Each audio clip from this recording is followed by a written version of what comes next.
سلام ګران اوریدونکو د نن ورځې څو تازه مهمو خبرونو ته ښه راغلاست. پاکستان وايي افغان چارواکي دې زموږ پر ضد له خبرو ډډه وکړي. د پاکستان بهرنیو چارو وزارت په کابل ولایت کې د یوې مدرسې د مدیر لخوا شوې وینا په کلکه غندلې او هغه یې پارونکې بللې ده.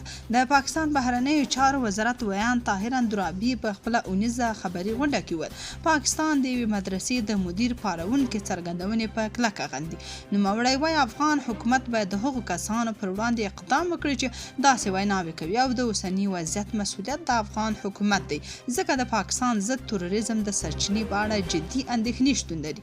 دغه غبرګون وروسته له هغه رامنځته کیږي چې د افغان حکومت یو ملاتړی ملا شیر علي تېره ورځ د کابل په ګلدره سیمه کې د جنازې په مراسمو کې یوې غونډې ته په مایلان کې په ازبکستان، تاجکستان، قرغیزستان او پاکستان کې د جهاد بلنه ورکړې وه. نوموړي په خپله وینا کې په ډاګه کړې وه تر هغه به آرام نشو تر څو چې مو په اسلام آباد کې سپین بیرغ نه وي پورته کړی. شمخاني وایي که پر ایران برید وشي نو د اسرائیلو پلازمینه به زموږ هدف وي. د ایران د مذهبي مشر علي خامنه‌ای سیاسي مشاور علي شمخاني ویلي چې پر ایران د محدود برید خبره یوازې غلط تصور دی او ټینګار یې کړی چې که امریکا له هر ځایه په هره کچه پر ایران پوځي اقدام وکړي دا به د جګړې رسمي پیل وبلل شي. شمخاني خبرداری ورکړه چې د داسې اقدام ځواب به سمدستي ټول جانبه او بې ساری وي او زیاته کړې ده چې د برید په صورت کې به د متجاوز هیواد ترڅنګ د هغه ملاتړي هم په نښه شي چې په ځانګړي ډول د اسرائیلو پلازمینې تل ابیب زړه دی. د CNN د راپور له مخې د امریکا ولسمشر ډونالډ ټرمپ د ایران پر وړاندې د پوځي اقداماتو په اړه غور کوي. دا پریکړه د واشنګټن او تهران ترمنځ د ایران د اټومي پروګرام او بالستیک توغندیو د تولید د مخنیوي لپاره د لومړنیو خبرو اترو د ناکامۍ وروسته شوې ده.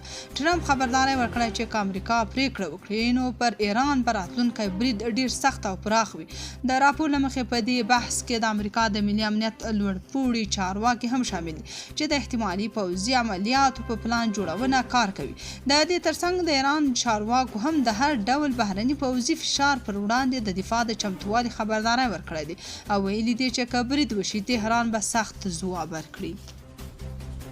جلالي وایي چې هند د سرطاني ناروغیو په برخه کې $1 میلیون مرسته کړې. د عامه روغتیا وزیر نور جلال جلالي وایي چې هند له افغانستان سره تر دا مهاله د سرطاني ناروغیو په برخه کې $1 میلیون مرسته کړې ده. نوموړي دغه څرګندونې په کابل کې د سرطاني ناروغیو لپاره د یوه ځانګړي روغتون د پرانیستې په مراسمو کې کړي دي. هغه ویلي په یاد روغتون کې به د هند په مالي او تخنیکي مرسته د راډیوتراپۍ څانګه فعاله شي. نوموړي زیاته کړې چې هند به د مسلکي او تخصصي ډاکټرانو د روزنې په برخه کې هم همکاري وکړي. د جلالي په وینا هند له افغانستان سره 10 ټنه د سرطاني ناروغیو د درملو مرسته کړې چې ارزښت یې په تخمیني ډول شاوخوا $1 میلیون امریکایي ته رسیږي. نوموړي له شتمنو کسانو او پانګوالو هم غوښتي چې دغه روغتون د دوام او پراختیا لپاره د مالي ملاتړ وکړي. په همدې حال کې د روغتیا نړیوال سازمان استازي ویلي چې دغه روغتون به د ناروغانو د بستر څانګه، جراحي، لابراتوار او نورې اړینې برخې ولري او هڅه به وشي چې په راتلونکي کې ظرفیت تر 200 بسترو پورې لوړ شي. امریکایي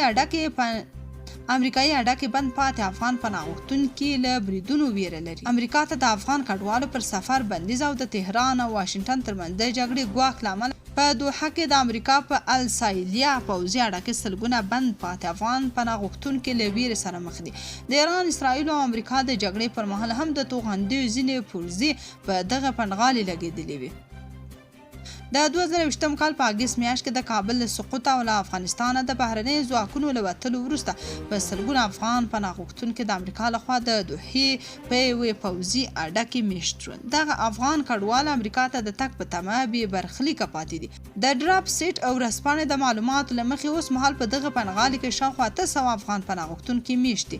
په راپور کې راغلي السایلیا پنډغالی یو پوځي اډه ده چې د منځني ختیځ د کړکېچ له امله له ګواښ سره مخ ده. د امریکا او افغان قراردادي په دې اړه وایي تیر اوړی چې ایران برید وکړ د توغندیو ځینې ټوټې په پنډغالي راپرېوتې. دا ځل بیا د ورته وضعیت ویره شته. د نگران مرکز جلال آباد ته څیرمه د یوه کور نړېدلو له امله 7 کسان وژل شوي او 4 نور ټپیان دي. پیښه د 7 ناحیې اړوند په غوچکو کلي کې شوې چې وژل شوي او ټپي شوي د یوې کورنۍ غړي دي. ځایي مسؤلینو دغه پیښه تایید کړې او ویلي دي چې د پرله پسې ورښتونو له امله یاد کور اغېزمن شوی و.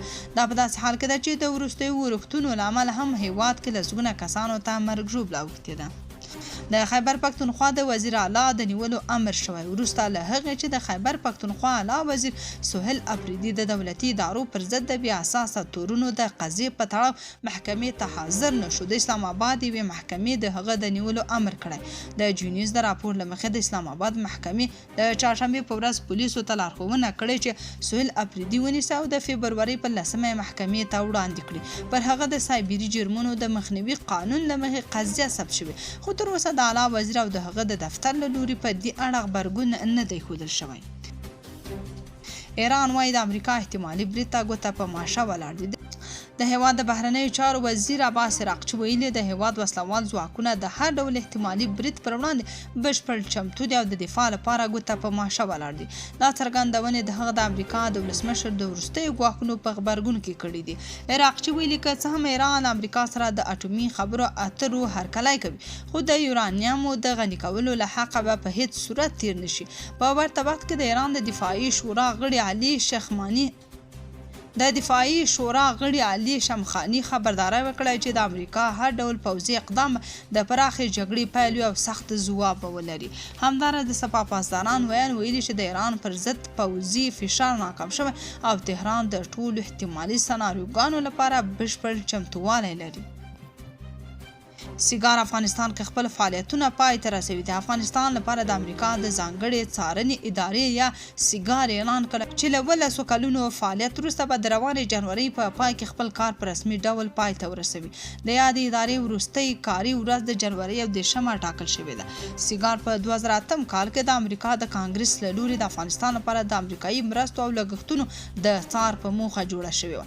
د ادارې د خپل فعالیت پر مهال د بیا رغونې په پروژه کې د فساد، ناوړه استفادې او درغلیو غنې پیښې افشا کړې دي. د سیګار د وروستي راپور له مخې امریکا تر پوځي وتلو وروسته هم د افغانستان تر ټولو سترو تمویلونکو پاتې شوي او یوازې د طالبانو د واکمنۍ پر مهال 3.8 میلیونه ډالر مرسته کړې ده. سیګار ویلي چې د امریکا حکومت له دغو مرستو ګټه اخیستې ده. د خیبر پښتونخوا له مروت ولسوالۍ کې نامعلومو وسلوالو د 3 پاکستاني پوځیانو کورونه لوټلي دي. راپورونه وايي بریدګرو د پوځیانو له کورونو وسلې او 400,000 پاکستاني روپۍ هم وړي دي. د پیښې پر مهال هیڅ لوري ته مرګ ژوبله نه ده رامنځته شوې. تر اوسه کومې ډلې د دې پیښې مسؤلیت نه دی منلی.